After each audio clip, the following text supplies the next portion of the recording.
Okay, hello बच्चों। तो एक बार फिर से आपका स्वागत है विद्युत अभियांत्रिकी में। जैसा कि हम अभी network analysis and circuit theory में हम पहले देख रहे थे, हमने पहले बेसिक पैरामीटर्स देखे, राइट। उसके बाद हमने सर्किट एलिमेंट देखा। सर्किट एलिमेंट में हमने लास्ट लेक्चर में रजिस्टर्स के बारे में जाना कि रजिस्टर क्या होता है, रेजिस्टेंस क्या होता है, और ओम्स लॉ के वेरियस फॉर्म्स हमने देखी थी। ठीक है बच्चों, तो विदाउट वेस्टिंग एनी टाइम इस लेक्चर में हम इंडक्टर के बारे में जानेंगे, जो कि सेकंड एलिमेंट है और काफ़ी इम्पोर्टेंट एलिमेंट है सर्किट थ्योरी का, राइट। तो जो दूसरा हमारा एलिमेंट है वो है इंडक्टर। ठीक है बच्चों, तो इंडक्टर बच्चों डिफाइन करेंगे हम। ओके, तो बच्चों जैसे कि मैं बोल रहा था कि जैसे कि हमने रजिस्टर के केस में देखा था कि डिफरेंस रजिस्टेंस और रजिस्टर में क्या डिफरेंस होता है। हम रजिस्टर को डिफरेंटली डिफाइन करते हैं और रजिस्टेंस को डिफरेंटली डिफाइन करते हैं, राइट। तो वैसे ही हम इंडक्टर और इंडक्टेंस की डेफिनेशन डिफरेंस होती है, राइट। इंडक्टर जो होता है हमारा, इंडक्टर को हम डिफाइन करेंगे कि कोई भी एलिमेंट जिसमें वोल्टेज उसके अक्रॉस वो डायरेक्टली प्रोपोर्शनल हो डेरिवेटिव ऑफ करंट के, राइट, वो भी विथ रिस्पेक्ट टू टाइम, तो उस एलिमेंट को हम इंडक्टर बोलेंगे। ठीक है बच्चों, जैसे कि अगर मैं इसको लिखूं तो कैसे लिखूंगा कि inductor is defined as voltage across an element is directly proportional to the derivative of current with respect to time। तो वो एलिमेंट को हम, जैसे कि इसको अगर मैं इक्वेशनल वाइज लिखूं तो v is equal to L D I by D T, right, और v directly proportional to derivative of current with respect to time. अगर मैं ये प्रोपोर्शनल साइन हटाऊंगा तो यहाँ पे इंडक्टर L लगा दूंगा। जैसे कि रेजिस्टेंस के केस में हमने जब हम प्रोपोर्शनलिटी साइन हटाते थे तो v equal to R I होता था। ठीक है बच्चों, अब जैसे कि हमें पता है कि कैपेसिटर एनर्जी स्टोर करता है, राइट, तो उसी तरीके से कैपेसिटर में क्या होता है, कैपेसिटर में हमारी दो प्लेट्स होती हैं, राइट। जब हम इसमें सप्लाई देते हैं तो चार्ज मूव होके इधर आ जाता है, राइट। ये प्लेट आपकी नेगेटिवली चार्ज हो जाती है, ये पॉजिटिवली चार्ज हो जाती है, राइट, और इससे ये अपने में चार्ज स्टोर कर लेता है, राइट। तो सेम इंडक्टर जो है वो भी डिज़ाइन हम ऐसे करते हैं कि वो भी अपने अंदर एनर्जी स्टोर कर सके, राइट। बट इंडक्टर जो है वो एनर्जी स्टोर करता है मैग्नेटिक फील्ड की फॉर्म में, right. So inductor store the energy in the form of magnetic field. इतना क्लियर है। अब बच्चों सवाल ये आता है कि क्या, जैसे कि मेरे पास एक स्ट्रेट वायर है, राइट, और एक इस टाइप का वायर है, कॉइल टाइप का, राइट। तो बच्चों क्या ये भी एनर्जी स्टोर करेगा, राइट। क्या इसमें भी इंडक्टिव प्रॉपर्टी होगी या जो सिर्फ कॉइल टाइप का है उसी में इंडक्टिव प्रॉपर्टी होगी? क्वेश्चन ये है, क्या स्ट्रेट वायर भी इंडक्टिव प्रॉपर्टी शो करेगा? तो इसका आंसर है बिल्कुल हाँ बच्चों, आपका कोई भी वायर हो वो इंडक्टिव प्रॉपर्टी शो करेगा, राइट। और ये भी आपका जो है एनर्जी स्टोर करेगा मैग्नेटिक फील्ड की फॉर्म में, और ये भी आपका एनर्जी स्टोर करेगा मैग्नेटिक फील्ड की फॉर्म में, राइट। जैसे ही हम दोनों में से यहाँ से करंट पास करेंगे तो जो फ्लक्स इसके अक्रॉस जनरेट होगा ऐसे, और इसके अक्रॉस भी फ्लक्स जनरेट होगा, राइट, इस डायरेक्शन में। बट जो स्ट्रेट वायर में फ्लक्स होगा वो काफ़ी वीक होगा, वेरी वीक फ्लक्स जनरेट होगा, और इसके अक्रॉस जो मैग्नेटिक फील्ड होगा वो काफ़ी स्ट्रांग होगा। ठीक है, तो बच्चों कोई भी करंट कैरिंग कंडक्टर है आपका, वो इंडक्टिव प्रॉपर्टी शो करेगा, राइट। और उसको भी हम एज अ इंडक्टर बोल सकते हैं, राइट। बट उसमें जो आपका इंडक्टिव इफेक्ट होगा वो काफ़ी वीक होगा, जैसे कि मैंने बताया आपको यहाँ पे, राइट। तो इसको इंक्रीज करने के लिए हमें क्या करना होता है, नंबर ऑफ टर्न्स इंक्रीज करने होते हैं। जैसे जैसे हम नंबर ऑफ टर्न्स बढ़ाते जाएंगे, ये जो है आपका इंडक्टिव इफेक्ट वो स्ट्रांग होता जाएगा, राइट बच्चों। इतनी चीज़ क्लियर है। अब हम आगे चलते हैं फैराडेज लॉ पे, ठीक है बच्चों। Faraday's law of electromagnetic induction, right. तो अगर मैं पहले लॉ की बात करूं तो Faraday law of electromagnetic induction क्या बोलता है कि if A flux linking a coil varies as a function of time, then an EMF is induced between its terminal, right। इसे हम बोलते हैं statically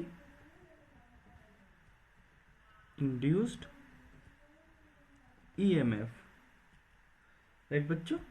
और इसका एग्जांपल क्या है, जैसे कि हमारे ट्रांसफॉर्मर में होता है, राइट, जिसे मैं शॉर्ट फॉर्म में TX लिख रहा हूँ। तो बच्चों फैराडे लॉ ऑफ इंडक्शन क्या बोलता है, पहला लॉ, कि अगर कोई भी फ्लक्स लिंक होता है किसी भी कॉइल में, राइट, और जो फ्लक्स है वो वेरी हो रहा है as a function of time के साथ, राइट, तो उसमें तो एक EMF इंड्यूस होगा उसके टर्मिनल्स के अक्रॉस, उस कॉइल के टर्मिनल्स के अक्रॉस, राइट, जिसे हम स्टैटिकली इंड्यूस EMF बोलते हैं। जैसा कि हम ट्रांसफार्मर के केस में देखते हैं, जिसमें हमारे ट्रांसफार्मर का कोई मूविंग पार्ट नहीं होता है, सिर्फ जो फ्लक्स है वो चेंज होता है टाइम के रिस्पेक्ट में, राइट। और वो जब टाइम के रिस्पेक्ट में दूसरी कॉइल से लिंक करता है तो EMF इंड्यूस होता है, EMF इंड्यूस होता है उसके अक्रॉस कॉइल के टर्मिनल्स पे, ठीक है बच्चों। और इसको हम ऐसे भी बोल सकते हैं कि अगर मैं इसको और बोलना चाहूँ, और मैं इसको और डिफाइन करना चाहूँ कि when a conductor cuts the magnetic line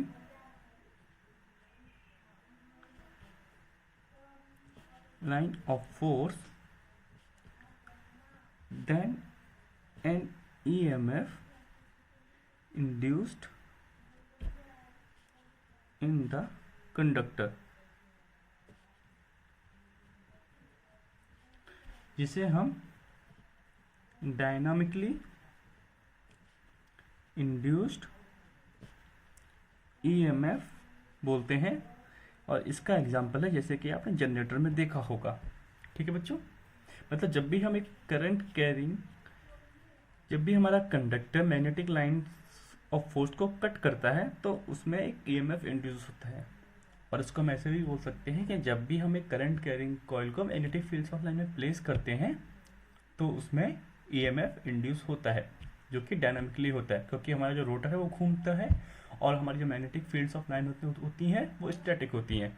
तो जो हमारा रोटर होता है वो मैग्नेटिक फील्ड ऑफ लाइन को कट करता है, राइट। तो उसमें जो EMF इंड्यूस होता है वो रोटर में होता है, राइट। इतना क्लियर है बच्चों। तो ये था पहला आपका Faraday's law of electromagnetic induction का पहला पॉइंट। और दूसरी बात फैराडे ने क्या बोली थी, फैराडे ने दो बातें बोली थी आपकी। पहली बात जो उन्होंने आपको बताई अभी, और दूसरी बात फैराडे ने बोली थी कि जो वैल्यू होगी, the value of induced EMF, जो EMF की वैल्यू होगी वो डायरेक्टली प्रोपोर्शनल होगी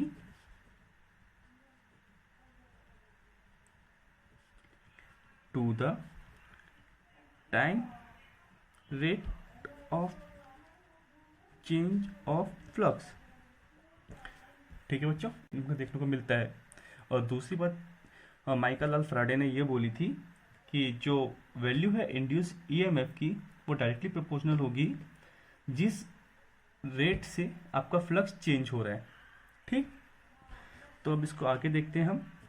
जैसे कि मेरी ये कॉइल है, इसमें आई करंट पास हो रहा है, इसमें एन नंबर ऑफ टर्न्स हैं और इसके जो फ्लक्स लिंक जनरेट हो रहा है वो फाई है, राइट। तो अगर मैं देखूं कि यहाँ मेरा साई क्या होता है बच्चों, साई हम flux linkage FLUX flux linkage को हम डिनोट करते हैं साई से। साई हो जाएगा N phi number of turn into flux, जितना फ्लक्स प्रोड्यूस हुआ और जितने नंबर ऑफ टर्न्स है उतना ही हमारा फ्लक्स लिंकेज होगा, राइट। तो साई इज इक्वल टू हमारा होता है एन फाई। और हमारा वोल्टेज क्या होता है हमें पता है, वोल्टेज होता है change in flux linkage per unit time. Inductor के केस में वोल्टेज को हम ऐसे डिफाइन करते हैं। और अगर मैं इसको फर्दर लिखना चाहूँ तो मैं लिखूंगा V इज इक्वल टू, तो मैं साई की वैल्यू यहाँ पुट करता हूँ, साई इज इक्वल टू, तो ये क्या हो जाएगा N phi D N phi by D T, right बच्चों। अगर मैं इसको डेरिवेट करता हूँ तो ये आ जाएगा N D phi by D T. पहली टर्म को छोड़ेंगे, दूसरी को डिराइव करेंगे, फिर दूसरी को छोड़ेंगे, पहली टर्म का डेरिवेशन करेंगे D N by D T. अब चूंकि हमारा नंबर ऑफ टर्म्स कांस्टेंट है तो ये पूरी टर्म कांस्टेंट होके, और कांस्टेंट का डेरिवेशन हमें पता है 0 हो जाएगा, तो ये पूरी टर्म आपकी 0 हो जाएगी क्योंकि derivative of a constant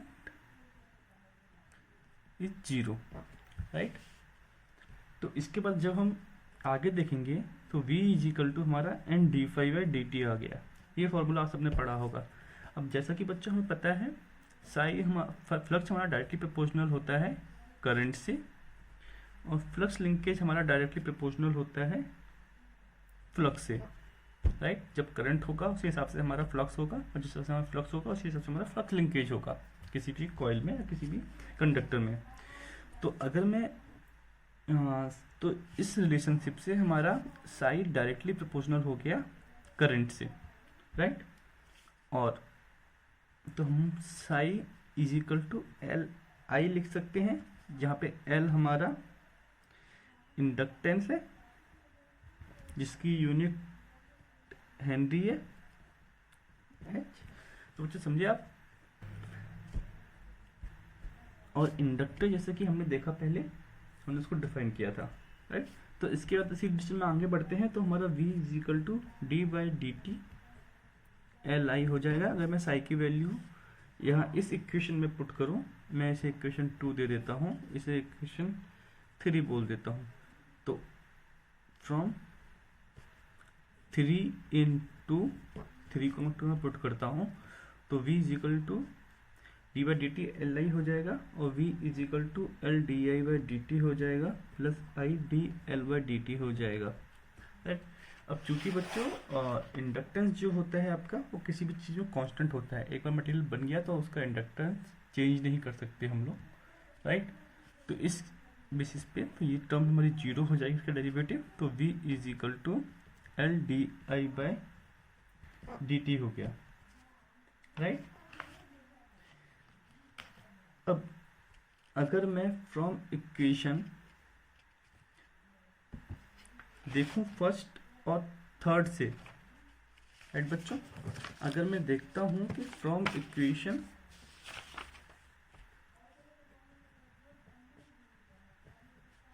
first and third, तो हमें क्या मिलता है यहाँ पे। पहली इक्वेशन क्या थी, पहली इक्वेशन थी हमारी psi is equal to N phi, और फिर हमारी तीसरी इक्वेशन क्या थी,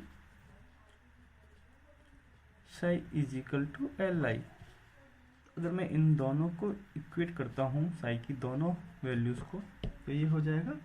तो यहाँ से हमारा इंडक्टेंस क्या हो जाएगा, N phi by I, right.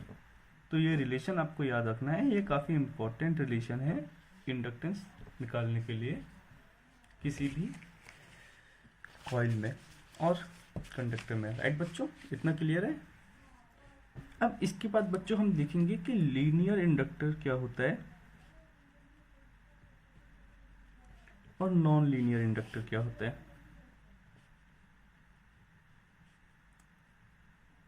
Right. तो बच्चों कोई भी एलिमेंट जिसमें इंडक्टेंस, इंडक्टर का इंडक्टेंस इंडिपेंडेंट है करंट के मैग्नीट्यूड से, है ना। जैसे जैसे जैसे कि अगर आपको बताऊं तो ये मेरा करंट है और ये मेरा फ्लक्स फाई हो गया, राइट। तो अगर मैं करंट बढ़ाता जाता हूँ मेरा फ्लक्स भी बढ़ता जाता है। इसका मतलब ये हुआ कि जो मेरा कोर है या मेरी जो कोई भी कॉइल है वो सैचुरेट नहीं हो रही है, राइट। और वो एकदम जैसे करंट बढ़ा रहा हूँ मैं वो उतना ही उसमें फ्लक्स डेवलप होता जा रहा है, राइट। तो इसको मैं अगर डिफाइन करना चाहूँ तो ऐसे डिफाइन करूँगा कि when the inductance of the inductor is independent of the current magnitude then the inductor is called linear inductor, right बच्चों। और इसका एग्जांपल अगर मैं आपको देता हूँ तो एयर कोर इंडक्टर, कोई भी इंडक्टर जिसकी कोर जो है वो एयर कोर्ड है, राइट।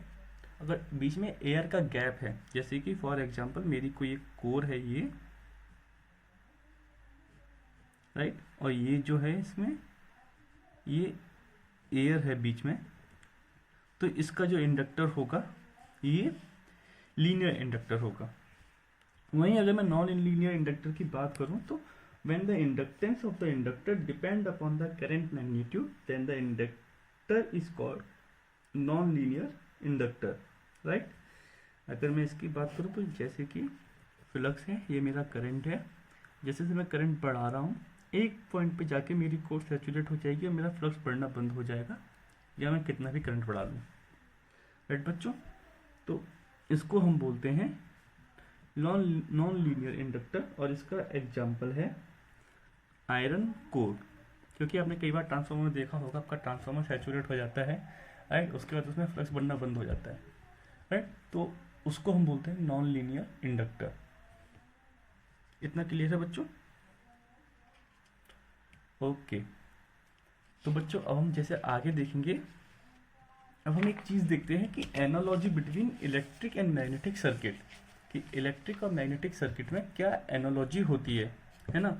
क्योंकि आपने काफ़ी बार यहाँ पे मैग्नेटिक टर्म्स भी देखी हैं, कुछ एमएमएफ वगैरह, फ्लक्स आपने देखा है ना, फ्लक्स करंट के बीच में रिलेशन देखा है। तो फ्लक्स मैग्नेटिक टर्म है, करंट एक इलेक्ट्रिकल टर्म है, राइट। तो हम देखते हैं कि इन दोनों के बीच में रिलेशनशिप क्या है, ताकि आपको बाद में कंफ्यूजन काफ़ी कम होगा एक बार आप ये रिलेशनशिप समझ जाएंगे, राइट। तो analogy between electric and magnetic circuit. बच्चों मेरी राइटिंग ज़्यादा अच्छी नहीं है तो उसके लिए फिर माफ़ी चाहूँगा, but you have to bear that. और अगर आप मेरी स्पीड थोड़ी ज़्यादा है तो आप मुझे बता सकते हैं इन द कमेंट्स कि सर आपकी स्पीड थोड़ी ज़्यादा है, तो आपको थोड़ा उसमें स्लोली समझाऊंगा, राइट बच्चों। तो जैसा कि मेरे पास एक ये सर्किट है, राइट, जिसमें एसी करंट फ्लो हो रहा है, प्लस यहाँ वोल्टेज है, ये मेरी कॉइल है और एक आयरन कोर है, इसमें यहाँ ये फ्लक्स डेवलप हो रहा है। अगर मैं इसका इक्विवेलेंट सर्किट ड्रॉ करूँ तो इसको मैं कुछ ऐसे ड्रॉ कर सकता हूँ। ये मेरा फ्लक्स, राइट, मेरा ये है इसका मैग्नेटिक सर्किट, राइट, कि मेरा यहाँ पे एक एमएमएफ है, राइट, एक फोर्स है जिसको मैं एमएमएफ बोलता हूँ, उसके थ्रू यहाँ पे फ्लक्स फ्लो हो रहा है, और यहाँ पे मेरा रिलक्टेंस है जिसको मैं आर एल या एस से डिनोट कर सकता हूँ। सॉरी, और लिख देता हूँ इसको, जिससे कन्फ्यूजन ना हो आप लोगों को। और कई बुक्स में आपको एस से मिल जाएगा, कई बुक्स में ये लोग आर एल से ही डिनोट करते हैं, तो उसमें तक कन्फ्यूज होने की बात नहीं है, ठीक है। और तो मेरा जो एमएमएफ है, जो फोर्स, उसको मैं मैग्नेटिक मोटिव फोर्स बोलता हूँ, एमएमएफ। और मेरा एमएमएफ कितना होगा, एमएमएफ होगा एन आई, राइट।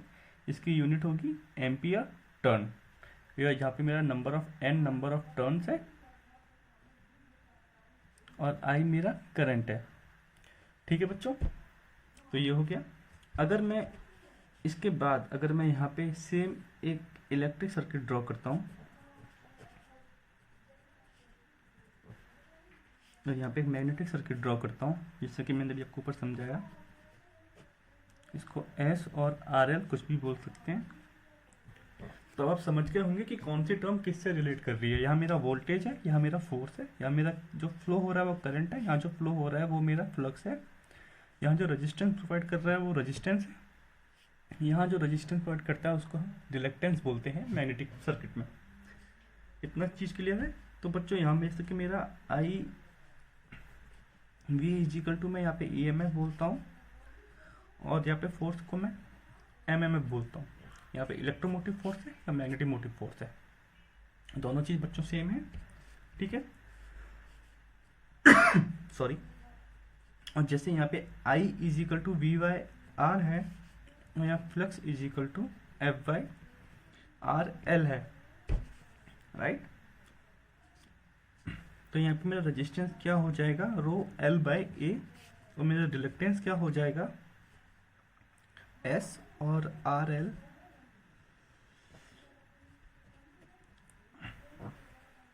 यहाँ पे मेरा एस और रिलेक्टेंस मैं यहाँ इसको मेंशन कर देता हूँ, एक सेकंड को। एस इसको हम बोलते हैं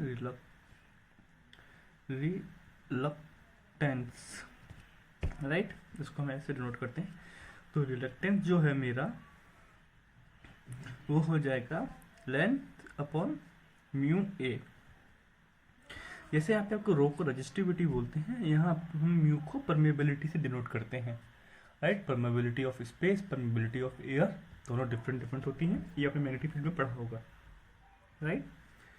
तो ये यहाँ से अब आप एनालॉजी समझ गए होंगे कि इलेक्ट्रिक और मैग्नेटिक फील्ड को मैं मैग्नेटिक फील्ड को इलेक्ट्रिक फील्ड में कैसे कन्वर्ट कर सकता हूँ और इलेक्ट्रिक फील्ड को मैग्नेटिक फील्ड में कैसे कन्वर्ट कर सकता हूँ। दोनों की एनालॉजी सिमिलर है ऑलमोस्ट, राइट। अगर मैं इसको आगे देखता हूँ तो L इज इक्वल टू हमने प्रीवियसली रिलेशन ड्राइव किया था N phi by I, right. तो यहाँ से मैं इसको लिख सकता हूँ N आई और फाई की मैं वैल्यू पुट कर दूंगा F बाई आर एल यहाँ से, राइट। और इसको जब मैं आगे और रीअरेंज करूँगा तो यहाँ पे मैं रिलक्टेंस की वैल्यू पुट कर दूंगा L mu by A, right. तो यहाँ से मेरा जो इंडक्टेंस है वो आ जाएगा N square mu A by L, और L is equal to N square by S और आर एल। ये दोनों रिलेशन बच्चों इंपॉर्टेंट हैं, तो इसे आप ध्यान में रखिएगा, ठीक है। L is equal to number of turns का square, permeability, area upon per unit length, and और एन स्क्वायर अपॉन रिलक्टेंस। ठीक है बच्चों। तो इससे हमें जो रिलेशन मिलता है वो क्या मिलता है, जैसे कि मैं आपको बताऊं तो ये हमें मिलता है कि अगर हमारा जो प्रॉब्लम है अगर वो टाइम डोमेन में है तो उसको हम कैसे देखेंगे। जैसे वीटी है, करंट हमारा आईटी है और ये एल है, तो इस केस में हमारा जो वोल्टेज होगा VT is equal to L D I by D T हो जाएगा, और जो आईटी है हमारा वो हो जाएगा 1 by L minus infinity to T V T D T. समझ में आया बच्चों। इस चीज़ को बच्चों हम इसी से ड्राइव कर सकते हैं। इससे ड्राइव करने से ज़्यादा कुछ नहीं करना है। जैसे कि डी टी को अगर हम यहाँ ले जाएंगे तो इससे मल्टीप्लाई हो जाएगा, राइट। एल इसके नीचे आ जाएगा डिवाइड में, और इसका डेरिवेटिव हटाने के लिए हम बोथ साइड इंटीग्रेट कर देंगे। जब हम दोनों साइड इंटीग्रेट करेंगे तो इसको माइनस इन्फिनिटी से टी टाइम के लिए, पर्टिकुलर टाइम के लिए इसको इंटीग्रेट करेंगे, और जब हम डेरिवेटिव को इंटीग्रेट करेंगे तो डेरिवेटिव और इंटीग्रेट दूसरे को कैंसिल आउट कर देंगे, राइट। तो हमें यहाँ पे आई टी मिल जाएगा। इतनी चीज़ क्लियर है बच्चों आपको, ओके। तो अगर मैं इसको फर्दर इंटीग्रेट करता हूँ तो मैं इसको ऐसे कर सकता हूँ, I is equal to 1/L minus infinity to 0 V T D T plus 1/L 0 to t V T D T, right. और I T is equal to, इसको मैं बोल सकता हूँ जो करंट है मेरा जीरो टाइम पे, I zero plus 1/L 0 to t V T D T, right. तो ये जो कंडीशन है हमारी, ये बिफोर की कंडीशन है, मतलब आई इज इक्वल टू 0 टाइम की कंडीशन है ना बच्चों। और ये जो कंडीशन है वो हमारी 0 से प्रेजेंट कंडीशन है, राइट। इसको आप ट्रांजिएंट में और अच्छे से सीखेंगे कि ये कंडीशन कैसे क्या होती है, ट्रांजिएंट में कैसे कैसे इसको हम सॉल्व करते हैं, राइट। तो नाउ अगर हम एक आइडियल इंडक्टर की बात करें, तो आइडियल इंडक्टर में हम मानते हैं कि जो पावर डिसिपेशन होता है वो जीरो होता है, वो बिल्कुल जीरो, मतलब आपका इंडक्टर कोई पावर एब्जॉर्ब नहीं करता। तो जो वर्क डन होगा V इज इक्वल टू, अगर मैं उसको निकालूं तो मैं पावर को इंटीग्रेट करूंगा, और इसको अगर मैं इंटीग्रेट करूंगा तो आई टी डी टी, और अगर इसको मैं फर्दर सॉल्व करता हूं तो L D I by D T into I T D T. कुछ इतनी चीज़ आपको क्लियर हो रही है? सब एक दूसरे से लिंक है, सिंपल सा डेरिवेशन हम यहाँ पे सॉल्व कर रहे हैं। तो अगर मैं यहाँ से वर्क डन निकालूंगा तो ये आएगा आपका हाफ LI स्क्वायर, जब आप इस इंटीग्रेशन को सॉल्व करेंगे तब। ठीक है बच्चों, तो ये एक इम्पॉर्टेंट रिलेशन है वर्क डन का। और यहाँ से आप वर्क डन को और क्या लिख सकते हैं, हाफ LI स्क्वायर और हाफ साई आई और half Sai square by L। ठीक है बच्चों, डिसिपेशन जो होती है आइडियल इंडक्टर में वो 0 वाट होती है। P dissipation in ideal inductor is equal to 0, right. दूसरी चीज बच्चों, जो एनर्जी स्टोर्ड होती है इंडक्टर में वो मैग्नेटिक फील्ड के फॉर्म में स्टोर्ड होती है, बता चुका हूँ, राइट। मैग्नेटिक फील्ड के फॉर्म में स्टोर्ड होती है, जिसे हम काइनेटिक एनर्जी भी बोलते हैं। और तीसरी पॉइंट है कि डीसी सोर्स के लिए अंडर स्टडी स्टेट कंडीशन में जो आपका इंडक्टर है वो ऐसा शॉर्ट सर्किट की तरह बिहेव करता है, right. For DC source under steady state condition and inductor act as a short circuit. इतनी चीज कंफर्म क्लियर है बच्चों आपको, राइट। अगर क्योंकि बच्चों इन डीसी सोर्स में आपका जो करंट होता है वो कांस्टेंट होता है, राइट। और आपका जो D I by D T होगा वो 0 होगा। और V इज इक्वल टू, अगर मैं L को पता है L D I by D T होता है, तो अगर मैं उसके यहाँ 0 लिखता हूँ तो V मेरा 0 हो जाएगा, जो कि एक शॉर्ट सर्किट की कंडीशन है, राइट। V0 का मतलब होता है कि शॉर्ट सर्किट है, राइट। नाउ तो इसका मतलब ये हुआ। एक चीज और बच्चों, जो हमारा इंडक्टर होता है वो कभी भी sudden change in current allow नहीं करता, right, not allowed.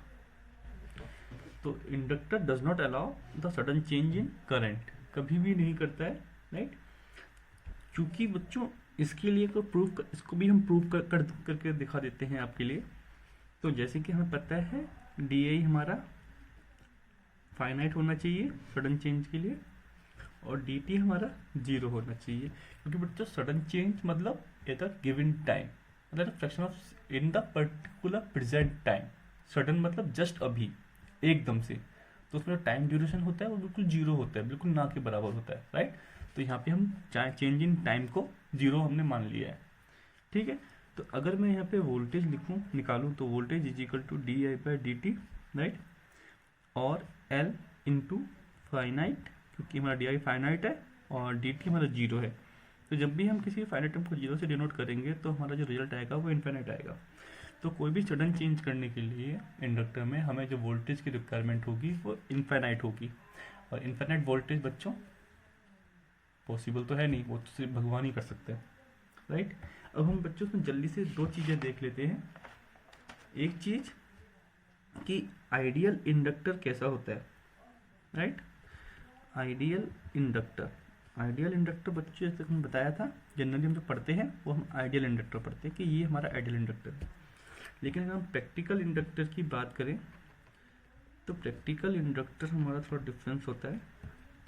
Practical inductor अगर आप देखेंगे तो प्रैक्टिकल इंडक्टर में हमारा रेजिस्टेंस भी होता है इंडक्टर, और इनके बीच में इंटर्न कैपेसिटेंस जिसको हम बोलते हैं ये कैपेसिटेंस भी होता है। क्योंकि अगर मैं आपको बताऊं तो जैसे कि हल्का सा एक रेजिस्टेंस आएगा इंडक्टर में, राइट, जो कि काफ़ी मिली ओम में होता है। कोई भी चीज़ रेजिस्टेंस फ्री नहीं होती है, राइट बच्चों। और इसके हर एक टर्म में चूँकि यहाँ पे पोटेंशियल डिफरेंस है तो यहाँ पे हमारा हर एक के बीच में एक सी आएगा, राइट बच्चों। हर एक गैप के बीच में एक सी आएगा यहाँ पे, और इसके बाद जिसको हम इंटर्न कैपेसिटेंस बोलते हैं, राइट। तो ये आपका more accurate practically more accurate inductor है, राइट। इतनी चीज़ बच्चों क्लियर हुई आपको। अब बच्चों जैसा कि हमने कैपेसिटेंस उसके रेजिस्टेंस के केस में बात की थी, तो जब भी आपका नॉन साइनसोइडल एक्साइटेशन होगा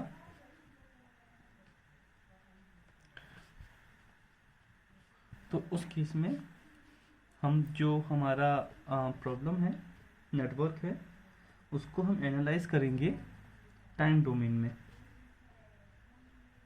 आइदर इन टाइम डोमेन और either in Laplace domain, right. और जो हमारा साइनोसोइडल एक्साइटेशन होगा उसको हम जो है वो आपका फेजर डोमेन में एनालाइज करेंगे। ठीक है बच्चों, इतनी चीज क्लियर है। तो बच्चों लाप्लास डोमेन में जब नॉन साइनसोइडल एक्साइटेशन है, लाप्लास डोमेन में इसको करने के एडवांटेजेस क्या होते हैं? इसको करने के दो एडवांटेजेस होते हैं बेसिकली, कि कोई भी आपका जो भी डिफरेंशियल और इंटीग्रल इक्वेशन होती है वो ट्रांसफॉर्म हो जाती है लीनियर इक्वेशन में, राइट। तो जिससे आपकी कैलकुलेशन करना बहुत ईजी हो जाता है ना। दूसरी जो है कि जो भी आपकी इनिशियल कंडीशंस होती हैं टाइम जीरो से पहले और at the time of zero, वो ऑटोमेटिकली कंसिडरेशन में आ जाती हैं लाप्लास डोमेन में। ठीक है बच्चों, तो बच्चों इसी के साथ हमारा इंडक्टर जो है वो कंप्लीट होता है। सर्किट एलिमेंट का दूसरा इम्पॉर्टेंट जो पार्ट था इंडक्टर, वो हम कंप्लीट कर चुके हैं यहाँ पे। आई होप आपके सारे डाउट ऑलमोस्ट इंडक्टर से रिलेटेड क्लियर हो गए होंगे और आपका एक स्ट्रॉन्ग बेस बना होगा। और इसके बाद मुझे नहीं लगता आपको कोई डाउट आएगा इंडक्टर में, राइट। इसके बाद हम जो स्टार्ट करेंगे वो हम कैपेसिटर के बारे में देखेंगे हमारे नेक्स्ट पार्ट में, राइट। तो अगर आपको ये वीडियो अच्छा लगा हो तो इसको लाइक कीजिए, और अगर आपको कुछ सजेशंस हो, अगर आप चाहते हैं मैं इसमें कुछ चीज़ इंक्लूड करूँ या कुछ सजेस्ट करना चाहते हैं मेरे को, तो कमेंट में मुझे ज़रूर बताएं। और हमारे अगले लेक्चर्स के लिए उसकी नोटिफिकेशन जल्दी से जल्दी आपको मिले, उसके लिए हमारे चैनल को सब्सक्राइब कीजिए। Thank you.